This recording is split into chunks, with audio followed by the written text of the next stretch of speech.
Hello students, good morning to all of you. First of all, we will discuss the syllabus of class 11th physics. After that, we will start some topic. So, syllabus of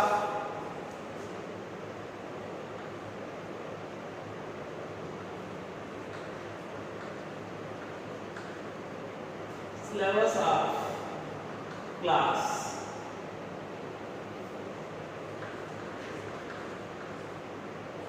syllabus of class 11th physics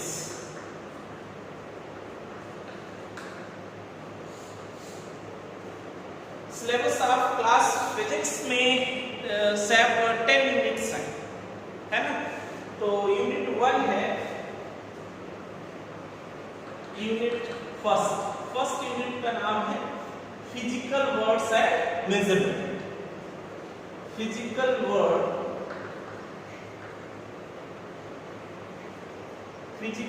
and measurement.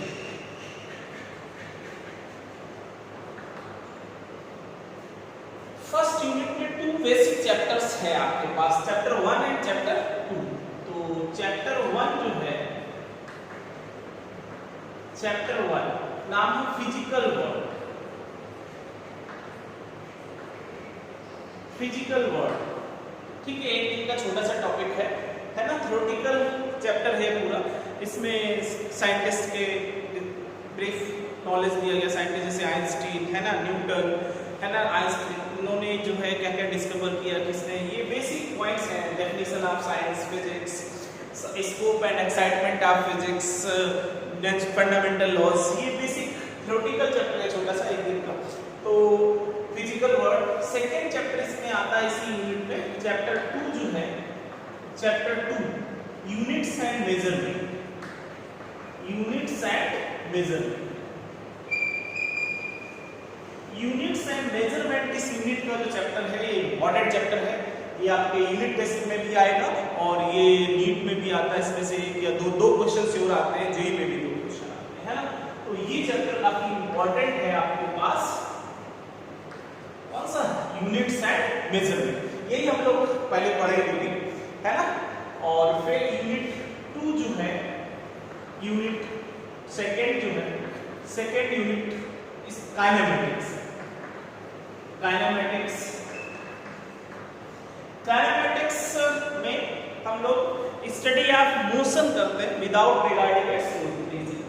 क्या कह सकते हैं? The study of motion without knowing its reason is known as kinematics. Kinematics में पढ़ेंगे, ये भी most important unit है। इसमें भी 2 चैप्टर आते हैं आपके पास। Chapter 3 motion in straight line. Motion in straight line, motion in straight line में जैसे सपोज बॉल को आप फॉरवर्ड थ्रो करें तो स्ट्रेट लाइन में मोशन होगा उसका, या फिर व्हीकल्स का मोशन, कार का मोशन, है ना, रोड पे जो बॉडी मूव करती है वो भी स्ट्रेट लाइन है। तो मोशन इन स्ट्रेट लाइन। और इसी में है चैप्टर 4। चैप्टर 4 है motion in plane. Motion in a plane means ये 1 डायमेंशनल मोशन है, 2 dimensional motion. In a plane में एग्जांपल कौन सा है? सर्कुलर मोशन, प्रोजेक्टाइल मोशन, ये पढ़ेंगे सर। सर्कुलर मोशन, ये है मोशन इन 1D। सिंपल सी बात है। मोशन इन 1 डायमेंशन है ये वाला टॉपिक तुम्हारा। मोशन में स्ट्रेट लाइन से पता चले, मोशन 2 डायमेंशन। 2 डायमेंशन में कौन से पढ़ेंगे हम लोग? प्रोजेक्टाइल मोशन, सर्कुलर मोशन, ये देखेंगे। क्या क्या डिस्कस करेंगे? प्रोजेक्टाइल मोशन, सर्कुलर मोशन, इसे। तो ये motion in plane, motion in plane का मींस मोशन इन 2D, ये मोशन इन 1D। दोनों चैप्टर इंपॉर्टेंट है, मोस्ट इंपॉर्टेंट है। ये यूनिट भी इंपॉर्टेंट है, काइनेमेटिक्स, है ना। आपको अच्छे से डिटेल में पढ़ना है। फिर है यूनिट 3। यूनिट 3 आपके पास laws of motion. Laws of motion, laws of motion इसमें एक ही चैप्टर है, चैप्टर 5। और चैप्टर का नाम भी है laws of motion. Important chapter है, इसको भी हम लोग खूब डिटेल में पढ़ेंगे। Laws of motion. फिर है यूनिट 4 4 जो है वर्क, एनर्जी एंड पावर। इसमें भी एक ही चैप्टर है, चैप्टर 6 वर्क, यही नाम है चैप्टर का भी, work, energy and power.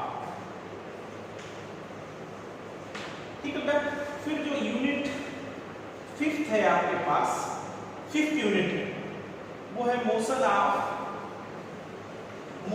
System of particle,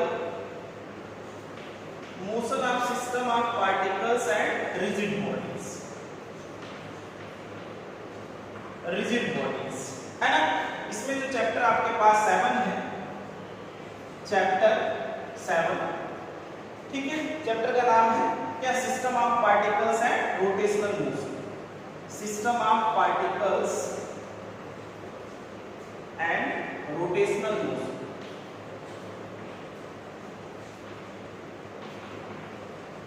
most important chapter है फिजिक्स का, system of particles and rotational motion. ये जो पूरा पोर्शन है ना मैकेनिक्स में आता है, मैकेनिक्स 1, मैकेनिक्स फर्स्ट है ना, मैकेनिक्स में आता है। तो जो पूरा 11th का 60 to 65% सिलेबस जो है वो मैकेनिक्स है। Mechanics oldest and largest branch of physics, ठीक है बेटा। तो मैकेनिक्स में motion of particles, what rigid bodies, इन सबको डिस्कस करेंगे हम लोग, है ना। तो मैकेनिक्स जो ब्रांच है फिजिक्स की, ओल्डेस्ट एंड लार्जेस्ट ब्रांच है ना। तो कोई भी नीट का पेपर ले लो या जेई का पेपर ले लो, ये अप्रोक्सीमेट 40% नीट का पेपर मैकेनिक्स से बनेगा, सेम जेई का पेपर, है ना। तो जिसको मैकेनिक्स आती है मतलब उसको फिजिक्स आती है, ऐसा कॉन्सेप्ट है, ठीक है। तो ये पूरा पोर्शन मैकेनिक्स फर्स्ट में आता है। और फिर नेक्स्ट जो है यूनिट 6 है आपके पास, यूनिट 6 है ग्रेविटेशन, है ना। ग्रेविटेशन भी इसी में आता है, ग्रेविटेशन में भी एक ही चैप्टर है, चैप्टर 8, इसका भी नाम है gravitation.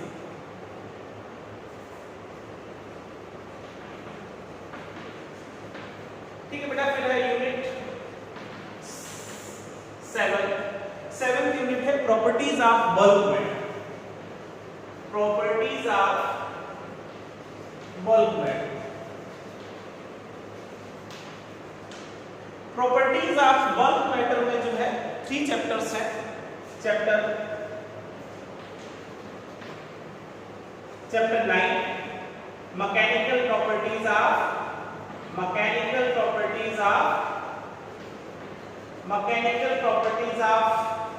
Solids,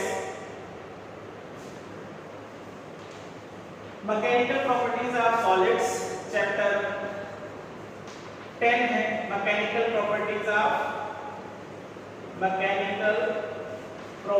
of fluids.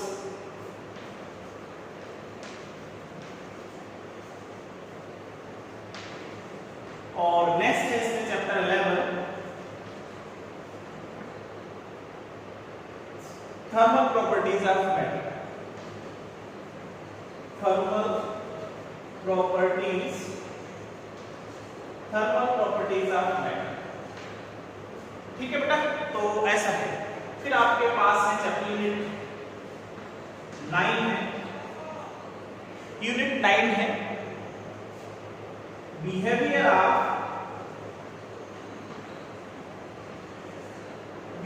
Of perfect gases, behaviour of perfect gases and kinetic theory of gas, kinetic theory.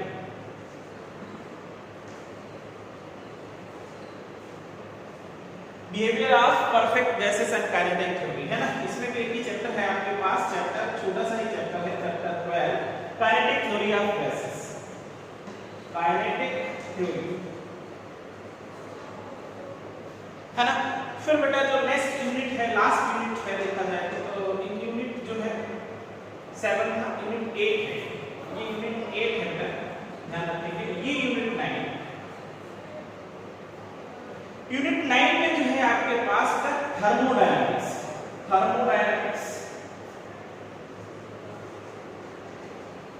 Thermodynamics में मैक्रोस्कोपिक प्रॉपर्टीज स्टडी करते हैं, टेम्परेचर, प्रेशर, वॉल्यूम, ये सभी मैक्रोस्कोपिक बड़ी बड़ी प्रॉपर्टीज जो डिस्कस करते हैं। इसमें है चैप्टर 13। चैप्टर 13 है कौन सा, ये नाम ही थर्मोडायनामिक्स है।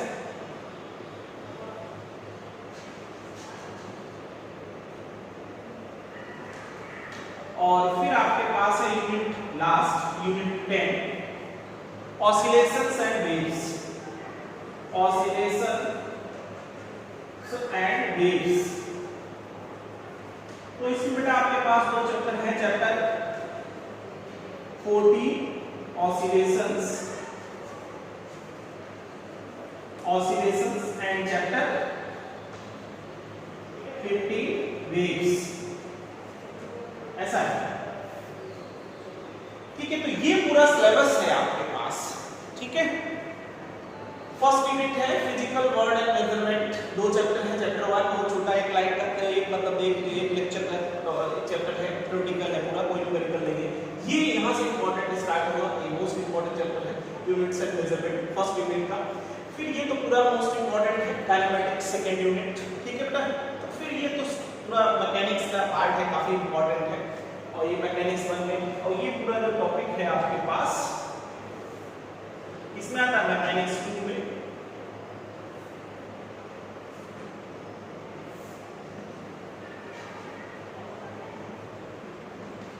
है ना, और फिर ये आपके पास हीट एंड थर्मोडायनामिक्स, और ये ऑसिलेशन एंड वेव्स, ऐसा है।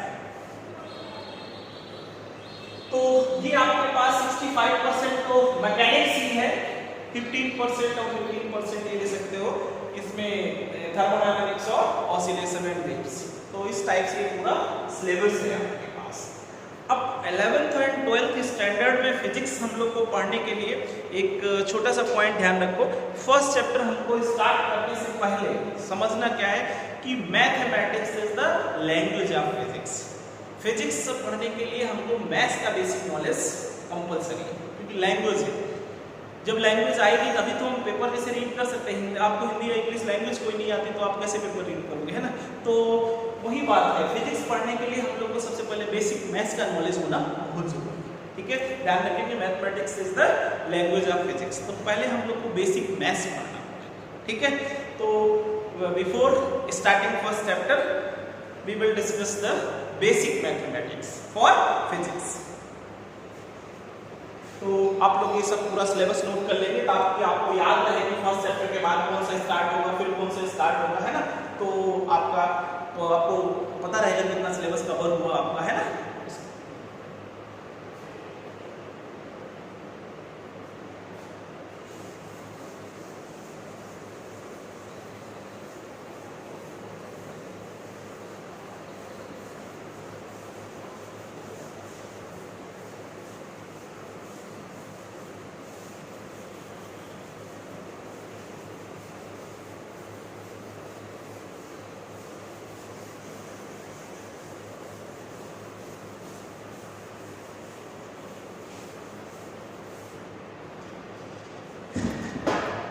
ठीक है बेटा, तो हम लोग बात करेंगे पहले किसकी, basic mathematics.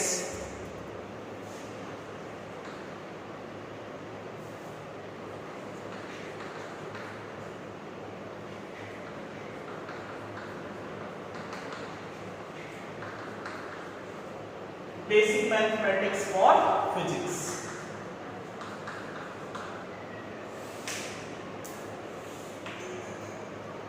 Basic mathematics for physics, वैसे तो ये 8 to 10 लेक्चर मैथ्स पढ़ना है हम लोग को, तो बोर हो जाते हो तुम लोग मैथ्स लगातार मैथ्स पढ़ के स्टार्टिंग में।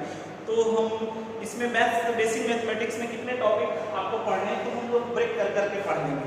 जैसे 2 टॉपिक पहले पढ़ लेंगे, 2-3 टॉपिक स्टार्टिंग में, फिर जो है हम लोग पढ़ लेंगे कौन सा चैप्टर इंपॉर्टेंट था, यूनिट्स एंड मेजरमेंट पढ़ेंगे। ठीक है, उसके बाद थर्ड चैप्टर जो मैकेनिक्स स्टार्ट होने से पहले हम लोग ग्राफ, डिफरेंशिएशन, इंटीग्रेशन, है ना, ये मैथ्स का पोर्शन पढ़ लेंगे, है ना। तो ब्रेक कर करके पढ़ लेते हैं तो हम लोग को प्रिपेयर भी हो जाता है, याद भी हो जाता है। कंटिन्यूशन में पढ़ते हैं तो बोर होने लगते हैं थोड़ा सा, है ना। तो ध्यान रखिएगा बेसिक मैथमेटिक्स में आपके पास ये पोर्शन हम लोग को पढ़ना है। एक तो अलजेब्रा का पोर्शन पढ़ना, अलजेब्रा, ठीक है। अलजेब्रा में हम लोग क्वाड्रेटिक इक्वेशन है ना, बायनोमियल एक्सप्रेशन है ना, बायनोमियल अप्रोक्सीमेशन भी पढ़ते हैं, और क्वाड्रेटिक इक्वेशन है, सीरीज है नहीं, अरिथमेटिक प्रोग्रेशन, ज्योमेट्रिकल प्रोग्रेशन, ये पोर्शन अलजेब्रा का पढ़ेंगे। फिर सेकंड इसमें पढ़ते हैं ट्रिग्नोमेट्री। ट्रिग्नोमेट्री ये भी इंपॉर्टेंट है। ट्रिग्नोमेट्री समझते हो? ट्रिग्नोमेट्रिकल ट्रायंगल वाला है ना, sine function, cos function, tan function, ये सब डिस्कस करेंगे ट्रिग्नोमेट्री। फिर नेक्स्ट जो है हम लोग कोऑर्डिनेट ज्योमेट्री पढ़ते हैं। Coordinate geometry, coordinate geometry physics पढ़ने के लिए भी इंपॉर्टेंट है। कोऑर्डिनेट ज्योमेट्री कैसे आप लोग कोऑर्डिनेट कंसीडर करते हो है ना, तो वो क्वेश्चन आएगा। और फिर जो है आपके पास जो है हम लोग पढ़ेंगे ग्राफ्स। ग्राफ कैसे ड्रॉ करते हैं, ग्राफ भी, और कैलकुलस। कैलकुलस में डिफरेंशिएशन एंड इंटीग्रेशन,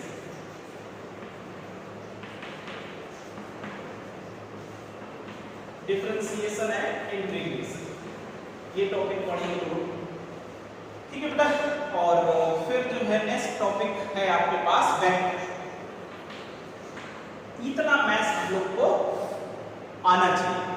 हम लोग टोटल मैथ्स नहीं डिस्कस करेंगे, मैथ्स रिक्वायर्ड फॉर फिजिक्स, जितना फिजिक्स में यूज होता है उतना ही डिस्कस करेंगे। बाकी मैथ्स वाले पढ़ोगे मैथ्स है ना। तो अलजेब्रा का क्वेश्चन हम लोग को पढ़ना है, ट्रिग्नोमेट्री पढ़ना है, कोऑर्डिनेट ज्योमेट्री, ग्राफ्स, कैलकुलस में। तो हम ऐसा करेंगे, एक साथ ही साथ टॉपिक पढ़ते हैं ना, तो 10 to 12 लेक्चर होते हैं ना। तो हम क्या करेंगे इसमें, ये स्टार्टिंग में 3 पढ़ने पड़ते हैं, ठीक है। फिर हम लोग चैप्टर पढ़ेंगे units and measurement, basic unit है, हर कोई फिजिक्स वहीं से स्टार्ट करता है, डायमेंशन, एरर, वो वाला पोर्शन पढ़ लेंगे। फिर हम लोग आ जाएंगे इसमें ग्राफ, कैलकुलस, ये दो टॉपिक पढ़ेंगे। फिर चैप्टर 3 पढ़ेंगे, कौन सा, मोशन इन स्ट्रेट लाइन। और फिर मोशन इन प्लेन पढ़ने से पहले हम लोग क्या पढ़ लेंगे, वेक्टर। तो ये टोटल कवर हो जाएगा स्टार्टिंग में, है ना।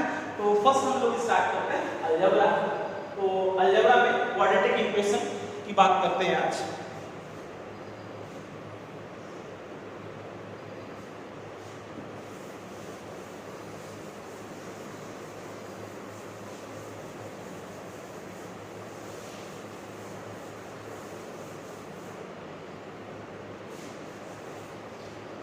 अलजेब्रा का पोर्शन मैथ्स का देखेंगे हम लोग। इसमें क्वाड्रेटिक इक्वेशन,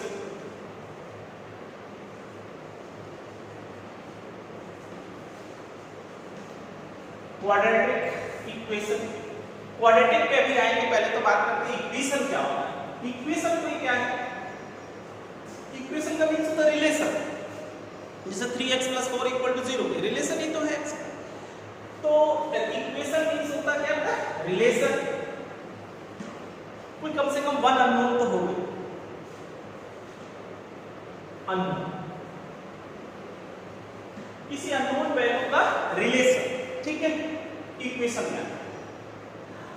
इसमें बेसिक पॉइंट क्या ध्यान रखना है, अगर जो आपके पास 1 अननोन है, मतलब 1 इक्वेशन है और 1 अननोन को हम लोग उस एक इक्वेशन से फाइंड कर सकते हैं। कोई इक्वेशन है, 1 इक्वेशन है, 1 अननोन है, तो हम उसको सॉल्व कर सकते हैं।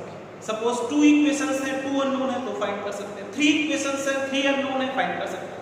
चलो पहले तो हम देखते हैं 1 unknown, 1 equation and 1 unknown. Suppose example में 3x + 2 = 0 ऐसा है। 1 इक्वेशन है, अननोन क्या है, x है, एक ही अननोन है, ओनली 1 अननोन। तो आप क्या लिख सकते हो, बताओ, 3x = -2, तो x की वैल्यू -2/3 है। सॉल्व हो गया। तो 1 इक्वेशन है और 1 ही अननोन है, तो आप सॉल्व कर सकते हैं। लेकिन एक इक्वेशन और 2 अननोन है, तो आप उस एक इक्वेशन से 2 अननोन सॉल्व नहीं कर सकते। सपोज मान लो 2 इक्वेशंस हैं, 2 इक्वेशन है और 2 अननोन है, तो हम लोग सॉल्व कर सकते हैं। सपोज आपके पास x + y = 5 है और x - y = सपोज 2, सॉल्व कर सकते हैं। तो बेटा देख लेंगे, इनको सॉल्व कर लेंगे। तो x और y की जो वैल्यूज हैं वो क्या आ जाएंगे बताओ, x इज इक्वल टू 7/2 आ जाएगा और y इज इक्वल टू 3/2 आ जाएगा, है ना? ऐसा है। सॉल्व करें, दोनों को ऐड करेंगे, 22 कैंसिल हो जाएगा, x आ जाएगा, x की वैल्यू रख लेंगे, y आ जाएगा, है ना? तो 2 इक्वेशंस हैं, ये मान लो फर्स्ट इक्वेशन और ये सेकंड इक्वेशन, 2 इक्वेशंस हैं, तो 2 अननोन हम लोग सॉल्व कर सकते हैं। सपोज ऐसा होता है कि आपके पास 2x - 3y = 0, अब इक्वल टू 5 या 6 ऐसा कोई है। अब इसी एक ही इक्वेशन है लेकिन दो अननोन, तो आप इसके लिए इसको सॉल्व करने के लिए एक सेकंड और इक्वेशन चाहिए ना, कि सिंगल इक्वेशन से x और y की वैल्यू आप फाइंड कर सकते हो, नहीं कर सकते। 2 इक्वेशंस होंगे तो सॉल्व कर सकते हो, सिंगल इक्वेशन से 2 अननोन नहीं सॉल्व कर सकते, है ना बेटा? ध्यान रखेंगे, 1 इक्वेशन है, 1 ही अननोन है, it can be solve. 2 equations, 2 unknown also solve, ठीक है? 3 इक्वेशन है, सिमिलरली ये तो नहीं, आप सपोज 3 इक्वेशन है और 3 अननोन है, तो इनको भी हम लोग सॉल्व कर सकते हैं। 4 इक्वेशन है, 4 अननोन सॉल्व कर सकते हैं। तो ये बेसिक पॉइंट ध्यान रखेंगे। अब आते हैं हम लोग इस पे क्वाड्रेटिक। ध्यान रखना होता है, जैसे कोई सपोज आपके पास 1 इक्वेशन है और 1 अननोन है, लेकिन इसकी 2 वैल्यूज, 2 वैल्यूज, एक ही इक्वेशन है, एक ही अननोन है, लेकिन 2 वैल्यूज उसकी आ अननोन की। कैसे कैसे ऐसा पॉसिबल है?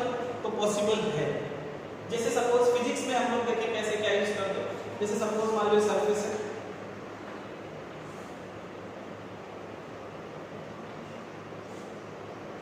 यहां कहीं पे कोई पर्सन है, यहां पर कहीं पे पर्सन है ना, खड़ा है, कितनी हाइट पे, h हाइट पे, h हाइट पे है ये पर्सन। अब कोई बॉल यहां से थ्रो की गई, सपोज तो ये ऐसे जा रही बॉल और ऐसे वापस आ रही, मान लो ये यहां कहीं पे बॉल की वेलोसिटी 0 हुई, तो जहां जैसे बॉल को हमने अपवर्ड थ्रो किया तो कब तक ऊपर जाता है, जब तक वेलोसिटी 0 नहीं हो जाता, 0 होने के बाद रिटर्न। तो देखो बेटा, ये जिसे पूछा जाए कि find the time when ball is at height h, find the time when ball at height h। तो बॉल h हाइट पे 2 बार है, एक बार जाते समय यहाँ पे h हाइट पे दिखेगी पर्सन को, और जब रिटर्न होकर आ रही होगी तो भी इसको h हाइट पे बॉल दिखेगी 2 बार, एक बार जाते समय और एक बार आते समय। सपोज मान लो फेंकने के 2 सेकंड बाद दिख गई, फिर दोबारा 5 सेकंड बाद दिखी, समझ रहे हो ना? भाई रिटर्निंग में टाइम लगेगा ना, तो टाइम अलग अलग 2 वैल्यूज टाइम के आएंगे, 2 टाइम्स को क्या होगा, सेम हाइट पे होगा। सपोज मान लो टाइम t1 है और t2, एक आफ्टर t1 टाइम और एक t2 टाइम के बाद है ना? तो ऐसा अगर जो है कि एक इक्वेशन है, तो जब इसकी इक्वेशन बनाते हैं ना, तो जैसे s इज इक्वल टू, हम लोग सेकंड इक्वेशन आप वो से पढ़ते थे, s is equal to ut plus half at square. तो t का अगर कोई स्क्वायर है इक्वेशन में, इसका मतलब t की 2 वैल्यूज है, t सपोज अननोन है इसमें, तो t जैसे कि कोई x स्क्वायर प्लस फिर जो अननोन है उसकी जितनी पावर होती है उतनी ही वैल्यू हो जाती है। सिंगल पावर है x तो 1 वैल्यू, स्क्वायर होता तो 2 वैल्यू जाती, पावर 3 होता तो 3 वैल्यू जाती, ठीक है? तो ये भी ध्यान रखने का पॉइंट। अभी हम लोग ने बेसिक सिंपल कितना पढ़ा कि क्या पढ़ा, अभी क्वाड्रेटिक इक्वेशन पे नहीं आया, अभी सिंपल हमने बताया इक्वेशन क्या है। इक्वेशन होता है रिलेशन, किसी अननोन वैल्यू को फाइंड करने का, अननोन वैल्यू को फाइंड करने का रिलेशन। उसमें क्या बेसिक फंडा याद रखेंगे कि कोई 1 इक्वेशन है, 1 अननोन है, इट कैन बी सॉल्व, ठीक है? उससे हम अननोन की वैल्यू फाइंड कर सकते हैं। और 2 अननोन इक्वेशन है, 2 अननोन है, तो भी हम अननोन्स की वैल्यू फाइंड कर सकते हैं। 3 इक्वेशंस हैं, 3 अननोन है, उनकी वैल्यूज हम फाइंड कर सकते हैं। और सपोज 1 इक्वेशन है, 1 अननोन है, लेकिन उस अननोन की 2 वैल्यूज हैं, कहां पॉसिबल है? ऐसे अननोन टाइम ही है, टाइम ही निकाल रहे हैं, लेकिन 2 वैल्यूज आ रहे टाइम की, है ना? Find the time when ball is at height h height पे बॉल 2 बार है कि नहीं, एक बार जाते समय होगी, एक बार आते समय, ठीक है? तो अब हम लोग बात करते हैं 2 वैल्यू जब होती है तब क्वाड्रेटिक बनता है ना? तो देखते हैं।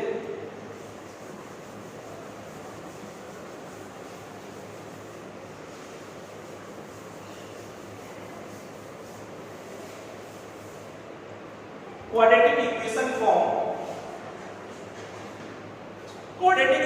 फॉर्म की बात करते हैं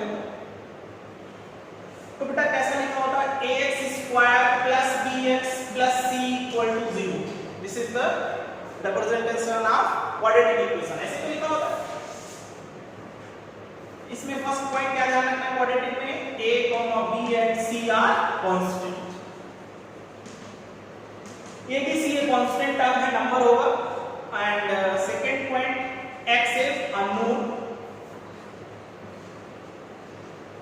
x अननोन वैल्यू है और a कभी भी जीरो नहीं होना चाहिए। a अगर जीरो हो गया तो फिर इक्वेशन क्वाड्रेटिक नहीं बचेगी, फिर तो वन पावर वाला हो जाएगा ना, एक ही वैल्यू आएगी।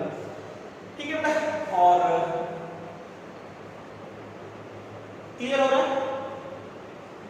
a b c कांस्टेंट होने चाहिए, x अननोन है और a does not equal to 0। तो x स्क्वायर है तो x की 2 वैल्यूज आएंगी, x है 2 वैल्यूज स्क्वायर की वजह से।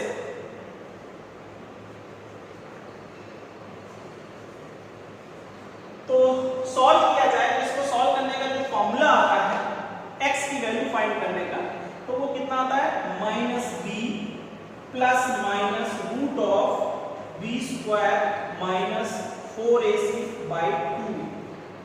10th में आप लोगों ने पढ़ा होगा थोड़ा सा क्वाड्रेटिक इक्वेशन, श्रीधराचार्य ने पढ़ा होता था ना, वही।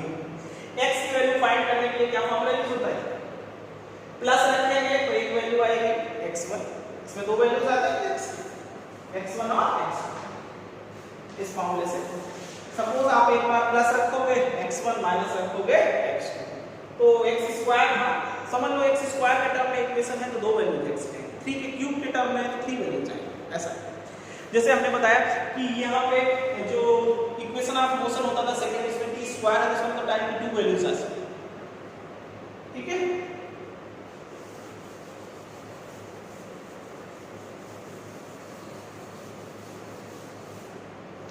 तो देखो बेटा क्वाड्रेटिक इक्वेशन कोई है तो सॉल्व करने के लिए x की वैल्यू फाइंड करने का ये फॉर्मूला है। इसमें अगर जो आपको x1 की वैल्यू बताएं तो x1 इक्वल टू क्या आ जाएगा बताओ, -b और plus root of b square minus 4ac/2। ठीक है, और x2 फाइंड करने का फॉर्मूला आ जाएगा -b minus root of b square minus 4ac/2, है ना। तो ऐसे x1 x2 दोनों फाइंड करेंगे। इसमें ध्यान रखना अगर जो आपने x1 प्लस x2 किया दोनों को ऐड करो तो ये वाला टर्म तो कैंसिल हो जाएगा -b/a और आपने x1 into x2 किया तो c/a, ये भी ध्यान। ठीक बेटा, दोनों को सॉल्व कर लेंगे। ऐसा आ जाए कभी पूछता है x1 प्लस टोटल टाइम बताओ नीचे आने तक, नहीं जो क्वेश्चन था तो t1 प्लस t2 चाहिए तो -b/a यूज किया। ठीक है, और यहाँ पे जो वैल्यू है root of b square minus 4ac, इसको कहते हैं डिस्क्रिमिनेंट, d से भी रिप्रेजेंट करते हैं।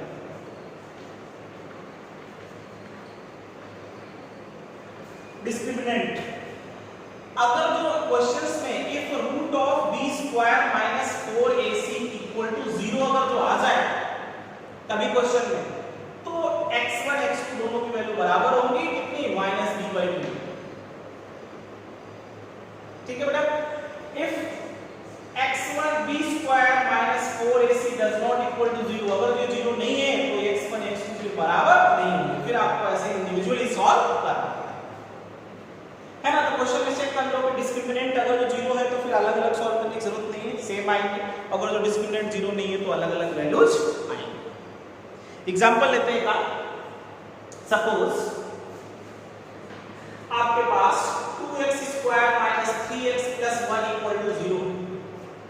ठीक है बेटा, इसको हमें find the values of x, find values of x की वैल्यूज बताना है।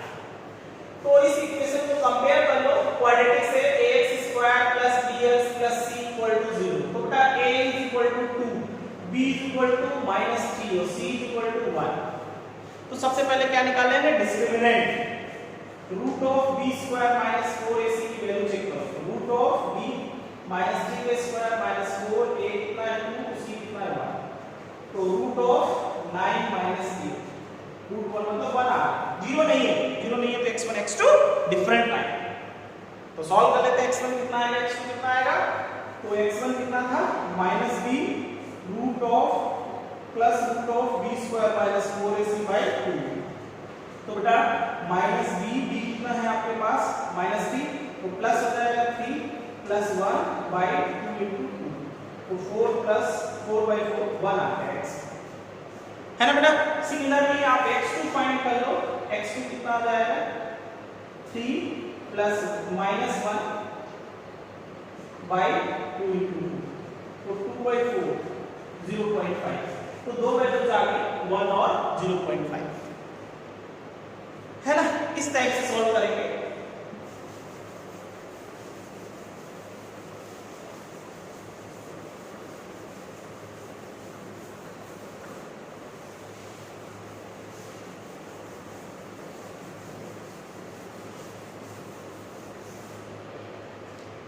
ठीक है बेटा। अब इसमें मान लो आपको x1 प्लस x2 चाहिए, टोटल x1 प्लस x2, तो x1 प्लस x2 कितना होता है बेटा माइनस b/2, तो माइनस इधर माइनस 3/2, तो ये 3/2 हो जाएगा ऐसा। x1 इनटू x2 चाहिए हो तो आपके पास c/8 था नहीं, तो c कितना है 1 और 1/2 ऐसा। ठीक है, कोई और एक एग्जांपल ले लेते हैं। सपोज मान लो t² minus 4t plus 6 equal to 0, 5 to 8। ठीक है, t² minus 5t plus 6 equal to 0। तो find the value of time, है ना। तो अगर तो हम इसको कंपेयर करें, t अननोन है तो इसको कंपेयर कर लो at² या ax², है ना। तो इसमें चलो a इक्वल टू कितना आ जाएगा 1, b इक्वल टू -5 और c इक्वल टू 6। तो सबसे पहले क्या निकालते हैं डिस्क्रिमिनेंट b² माइनस 4ac, तो चेक कर लो बेटा। b माइनस 5 का स्क्वायर 25 तो माइनस 4a1 और c 6, तो 25 माइनस 24 ये भी 1 आ गया नहीं, तो अलग अलग वैल्यूज आएंगे। तो t1 कितना आएगा, और t1 तो minus b plus root of b² minus 4ac/2। तो बेटा 5 प्लस 1/2 तो 6/2 3 आ जाएगा। t2 फाइंड करेंगे तो 5 माइनस 1/2 तो 2 आ जाएगा ऐसा। ठीक है, तो आसान है क्वाड्रेटिक इक्वेशन सॉल्व करना। एक और एग्जांपल ले लेते हैं चलो। तो ऐसा लेते हैं जिसमें मान लो डिस्क्रिमिनेंट 0 आता है ना। तो 4t² minus 4t plus 1 equal to 0 suppose ऐसा। तो बेटा इसमें a की वैल्यू 4, b माइनस 4 और c 1, तो root of b² minus 4ac check करो। तो माइनस 4 का स्क्वायर 16 माइनस 4, a कितना है 4 और c कितना है 1, तो 16 माइनस 16 0 आ गया। तो बेटा x1 x2 बराबर है कितना -b/2, तो माइनस 4/2 into 4, तो 4/8 है ना 0.5 1/2 आंसर। तो ऐसे क्वेश्चन सॉल्व करेंगे क्वाड्रेटिक इक्वेशन के।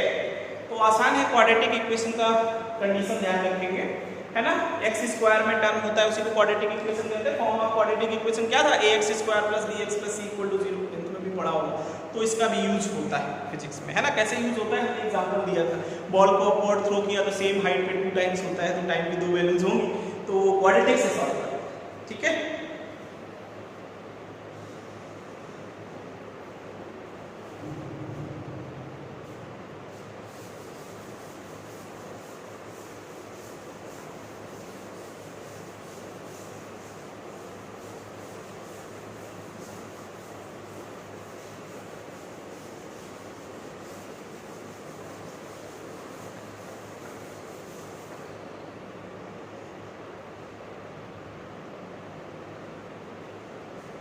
इसी में बेटा हम लोग आगे देखते हैं बाइनोमियल एक्सप्रेशन देखते हैं।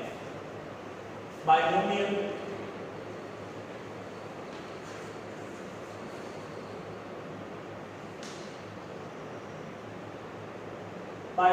एक्सप्रेशन। बाइनोमियल एक्सप्रेशन कैसे होता है, किसको बोलते हैं। जैसे मान लो सपोज a + b लिखा हो, ये x प्लस y की पावर n है, ये सब बाइनोमियल एक्सप्रेशन है।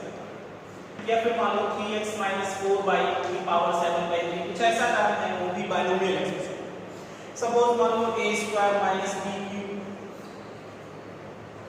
इसकी पावर मान लो, इसकी पावर 4 है, तो हम इसको क्या मान लें, p मान लें, इसको क्या कंसीडर कर लें, मान लो q, तो ये बाइनोमियल में कन्वर्ट हो जाएगा, p माइनस q की पावर 4 बाइनोमियल में आ जाएगा, है ना। ऐसे एक्सप्रेशन बाइनोमियल एक्सप्रेशन में आएंगे, ठीक है। तो सपोज आपके पास ये सिंपल सा फॉर्मूला याद रखो, a प्लस b की पावर n है सपोज, तो बाइनोमियल ये जो थ्योरम है, बाइनोमियल थ्योरम जिसको बोलते हैं, बाइनोमियल थ्योरम, तो a प्लस b की पावर n है, तो हम इसको लिखते हैं a की power n plus n, a की पावर n माइनस 1, b की power 1 plus n minus 1 by 2 into 1 और a की पावर n माइनस 2 और b स्क्वायर, ऐसे और भी आगे बढ़ता रहता है, ठीक है बेटा। तो अगर जो हम जैसे इसमें क्या होता है, अगर b स्मॉल है तो हायर पावर को हम लोग निगलेक्ट कर सकते हैं, कैसे, जैसे मान लो 0.01 का स्क्वायर हो जाता है, 0.0001 हो जाता है, तो काफी स्मॉल वैल्यू हो जाती है, उसको हम निगलेक्ट कर सकते हैं, है ना। तो अगर जो हम a प्लस b का पावर n है, इसको हम अप्रोक्सीमेट इन दो ही टर्म से देखें, इन दोनों टर्म में तो a की पावर n कॉमन हो जाएगा, क्या बचेगा इधर 1 प्लस n और इधर a की पावर माइनस 1 बचेगा और इधर b, अप्रोक्सीमेट ले हायर पावर को निगलेक्ट कर, है ना। तो a प्लस b की power n is equal to approximate equal हो जाएगा a की पावर n और 1 plus n b by a, ऐसा कर सकते।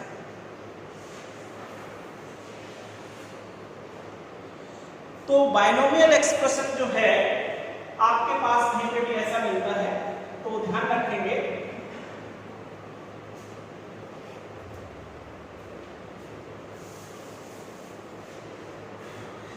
कि a प्लस b की पावर n है बेटा, तो क्या लिखेंगे a की पावर n और 1 plus n b by a, ऐसा।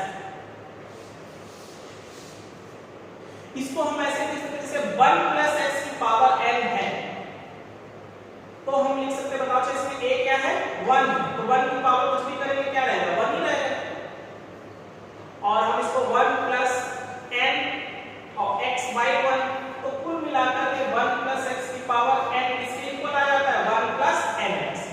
ये टर्म ज्यादा, लेकिन इसकी कंडीशन क्या है x टेंड्स टू 0, x क्या होना चाहिए काफी स्मॉल होना चाहिए, टेंड्स टू 0 है, साइन 0 के नियरेस्ट मतलब इसकी x की वैल्यू काफी कम है, काफी कम होगा। देखो जो b कम होता है ना सेकंड वाला टर्म, तभी हम हायर पावर को निगलेक्ट कर पाते हैं, अदरवाइज नहीं। तो ध्यान रखना x जो है वो वेरी स्मॉल, तभी ये टर्म यूज होगा। तो फिजिक्स में तो सिर्फ ये इतना ही एक्सप्रेशन ये यूज होगा इसमें, 1 प्लस x की पावर n है तो हम 1 प्लस nx लिख सकते हैं, ठीक है, सिंपल सा, जो पावर में है वो x से मल्टीप्लाई करेगा, लेकिन कंडीशन क्या है x काफी कम होना चाहिए, है ना। एग्जांपल यूज करते हैं, कैसे कहां यूज होता है इसका, जैसे सपोज आपके पास बेटा ये दिया है 0.0006 की पावर 4 करना है, तो अब इसमें बेटा हम बाइनोमियल एक्सप्रेशन यूज कर सकते हैं, कैसे, हम इसको लिखेंगे 1 प्लस 0.006 की पावर 4, अब इसमें बाइनोमियल थ्योरम,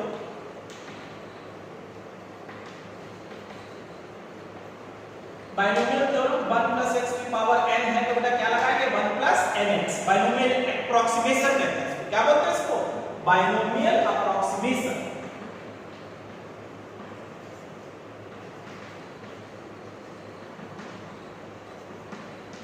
ध्यान रखेंगे, तो बाइनोमियल थ्योरम अप्रोक्सीमेशन अप्लाई किया जाए तो हम इसको क्या लिख सकते हैं, इस वाले को अप्लाई करो 1 प्लस, अब x जो पावर होता है x के मल्टीप्लाई में आता है, तो पावर 4 है, तो 4 into 0.0006, तो 1 प्लस 0.0024, तो आप आंसर हो जाएगा 1.0024, ऐसे फिजिक्स।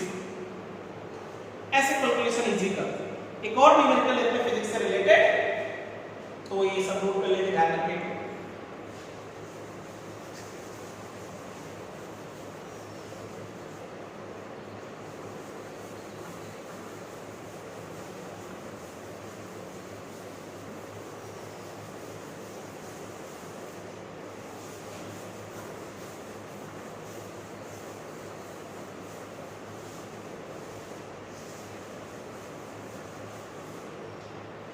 ठीक है बेटा, जैसे सपोज एक एग्जांपल लेते हैं, एक फॉर्मूला होता है ना, इसका काइनेटिक मास या moving mass of a moving body, mass of a moving body, mass of a moving body निकालने का formula F is equal to m0 और root of 1 minus v square by c square. ऐसा कोई formula नहीं है। ये क्या है? Mass of moving body. ये F0 बेटा होता है रेस्ट मास। फॉर्मूला कहां से आया इसको अभी आपको नहीं जानना है, रिलेटिविस्टिक फिजिक्स में पढ़ते हैं, सुना होगा Einstein mass energy equivalence E = mc square. Einstein ने बताया था कि टोटल मास यूनिवर्स में कंजर्व नहीं है, मास जो है मोशन में किस में कन्वर्ट होता है? एनर्जी में। एनर्जी मास में कन्वर्ट होती है तो मास वेरिएबल होता है। मास स्पीड अगर ज्यादा है तो उसका मास बढ़ जाता है, ठीक है। वही जैसे कि इंसेक्ट, जैसे कोई छोटा सा इंसेक्ट है कीड़ा, जब ऐसे सिंपल उसका मास हमसे टकरा जाए तो उसका मास कम। वही अगर तुम बाइक चला रहे तब कोई मॉस्किटो या कोई छोटा सा कीड़ा इंसेक्ट भी हमारे हिट होता है तो वो ज्यादा चोट लगती है। क्यों? क्योंकि वो मोशन में है तो उसका मास हमको ज्यादा है ना बेटा। तो रिलेटिविस्टिक फिजिक्स में है, आगे पढ़ेंगे। अभी तो आप सिंपल फॉर्मूले में कैसे ये थ्योरम अप्लाई होता है वो बताएंगे सब, ठीक है। तो kinetic mass of body find करना है, और रेस्ट ये हम लोग क्या कहते हैं? Rest mass of body. m0 is called rest mass of body, b है speed of body और c है speed of light। ठीक है बेटा, मान लो आपसे कहता है तो rest mass is 10 kilogram, speed of body is 3 into 10 की पावर 7 मीटर पर सेकंड, और c आपको पता होता है speed of light 3 into 10 की पावर 8 मीटर पर सेकंड, पता था ना। तो वैल्यूज काइनेटिक मास फाइंड करें तो m is equal to, find करते हैं m इज इक्वल टू इसकी जगह पे 10 और रूट को अंडर रूट मींस पावर 1/2 होता है, वैसे लिख सकते हैं 1 माइनस भी ले सकते हैं प्लस भी ले सकते हैं, चलो माइनस ही लेते हैं। और ये है 3 into 10 की पावर 7 का स्क्वायर और y 3 into 10 की पावर 8 का स्क्वायर और पावर 1/2 अंडर रूट, ठीक है बेटा। तो हम इसको ऐसे लिख सकते हैं 10/1 माइनस 9 into 10 की पावर 14 और 9 into 10 की पावर 16 होल पावर 1/2। तो नीचे क्या बचेगा? 1/100। तो आप इसको बेटा ऐसे लिख सकते हो m is equal to 10/1 minus 1/100 की पावर 1/2। इसी को हम लोग बेटा ऊपर लिख ले तो ऐसे लिख सकते हैं 10 और 1 माइनस 1/100 की पावर -1/2 और बाइनोमियल अप्लाई करो।